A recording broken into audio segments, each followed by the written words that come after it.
Yes, guys, good morning. Welcome back to the channel. Welcome back to a brand new video. Arsenal have held talks with the representatives of Victor Osimhen, but he's not the only striker we want. We're also looking at Victor Gyökeres at Sporting Lisbon. So in this video, we're going to be diving into some of the big stories around Arsenal Football Club. Ben White has committed his future to Arsenal beyond 2026. That is according to David Onstein. And of course, we'll be talking about a wage package that Arsenal are preparing for Martin Zubimendi. Charles Watt says there that Arsenal really think they can sign Martin Zubimendi, although it is still very unclear whether the player would love to join Arsenal or even leave Real Sociedad. So hit the like button, subscribe to the channel as well. Do you see Martin Zubimendi as a replacement for Thomas Partey? But I also think as a replacement for Jorginho, who has been absolutely very good for us this campaign.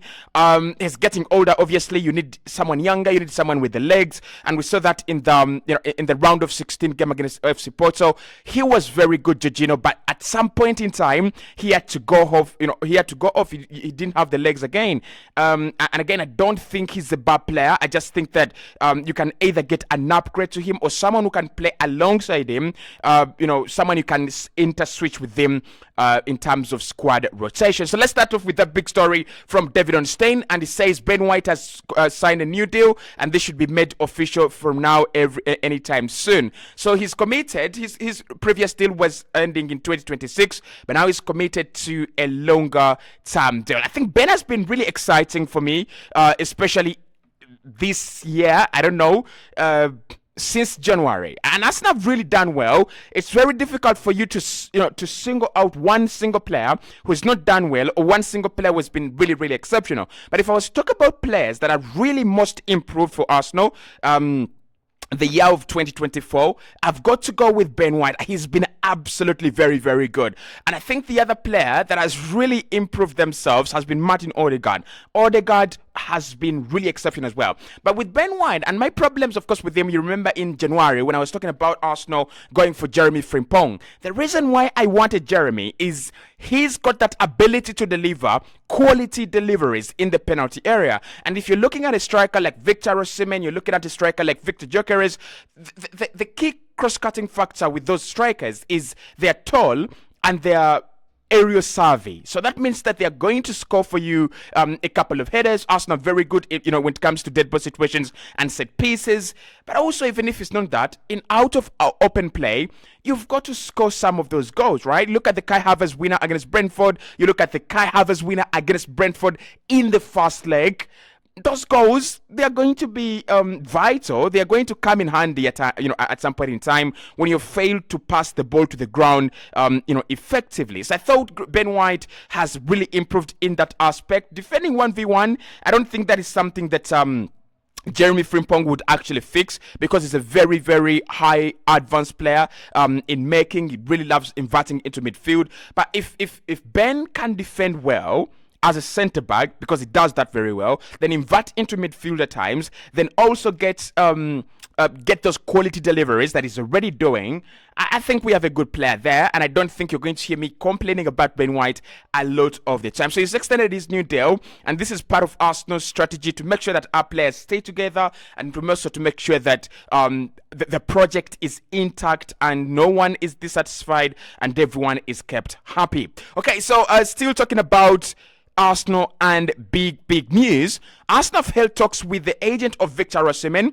over a summer deal. Now, according to what I know, I'll say this, according to what I know, before this story came in, I knew that Victor Osimhen had already made up his mind, but we don't know where he wants to go, but we know that he's not staying at Napoli beyond the summer. Now, again, the problem with this is that Chelsea fans think that, and Chelsea sources think that he has chosen Chelsea. They think that that is the club he wants to go to, and I won't be very surprised if he goes to Chelsea. He's from Nigeria. Nigeria is a big fan base for Chelsea, and I think that he's got those emotional affiliates to Chelsea as well. But of course, there is nothing confirmed there. Arsenal is still trying to get their way and get their hands on Victor Osimhen, valued at 100 million. Aureli De Laurentiis has already said, I'm giving him a contract, I'm giving him a release clause. If you want it, you've got to trigger it. And it doesn't seem like Arsenal are really going to trigger that release clause. We might do some negotiations. Now, the thing with Victor Osimhen, and I think Napoli are really in the background laughing, he is selling like a hotcake. Actually, not like a hotcake. He is a hotcake himself. Like, in the summer, he's going to be the most sought after striker, and then he's also going to be the most wanted striker on planet Earth. I don't really think there's going to be anyone. Dusan Vlahovic might stay as well at Juve. I think a new deal has already been prepared for him. I think you think about the likes of Victor Gyökeres. He's not done it to the level that Osimhen has done it to last campaign, and so that means that Osimhen is still ahead, especially now that their price tags are almost kind of similar. The likes of Jonathan David have been inspiringly good this campaign, but again, I don't think Jonathan David has performed to the level that Osimhen has performed at the top level. So I think Osimhen is one player Arsenal want, and we all know that. Will we beat Chelsea to his signature? I mean, there's a question there, but I think the interest is really there. As we close into the window, you can see that the rumors are not going away. We've been linked with a couple of strikers, and those names are slowly dying out. But the name Victor Osimhen is actually not going away. So I won't be surprised if Arsenal really, increase the intensity of their pursuit in Victor Osimhen. I like him. I really do. But I've told you my problems with Victor Osimhen, and one of those problems was at the AFCON. It manifested at the AFCON. I don't like a striker who keeps quiet in games. So literally it means that when he's not scoring or when he's not being fed, he's doing nothing. I don't like that. And it's one of the reasons why I like Kai. It's one of the reasons why I like Gabriel Jesus. Even if they're not scoring, even if they're not through on a goal-scoring opportunity, they're doing something else. They're putting in the donkey work. They're doing all these other things. But with Victor Osimhen, again, he's got these advantages. I think he's a very, very good hold-up player. I think his pace is terrific and very, very enjoyable. And again, his ability to keep the ball and feed some other, feed other players around him is exceptional. But there are times where I look at him and he's more of a center forward, right? I want him to be better than that. I want Arsenal to get a striker who can literally do whatever Kai Havertz does plus scoring goals, or whatever Gabriel Jesus does plus scoring goals. If Victor Osimhen can do that, then I think the 100 million is justified. Will we pay 100 million? I don't think we will. I don't think we should. I think Arsenal should actually be thinking in the region and in the areas of 90 million. I don't think it goes below that, but 90 to 95 million pounds, that is where we should be thinking.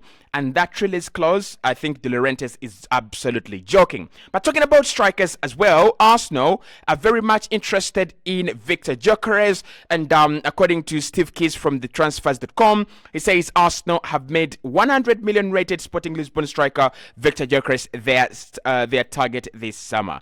He also says that he's been electric this season with 33 goals in 37 appearances. I've talked about Gyökeres before, haven't I? And I've said that Gyökeres is the next big thing.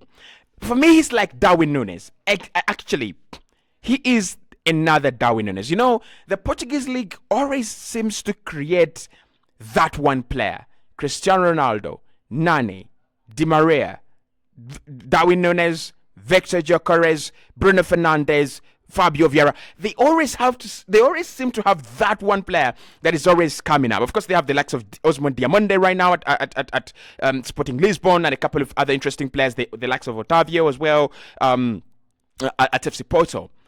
But Gyökeres is going to be an interesting situation to watch in the summer.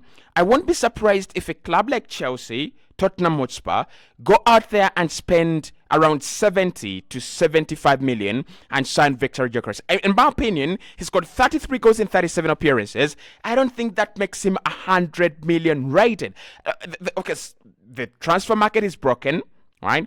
But if Erling Haaland, with whatever he can do and whatever he does, is 65 to 75 million, I think that is the maximum value we should be paying for players like Victor Gyökeres. I don't think he's 100 million. I don't believe he's 100 million. I think it's too early for him to go for 100 million, right?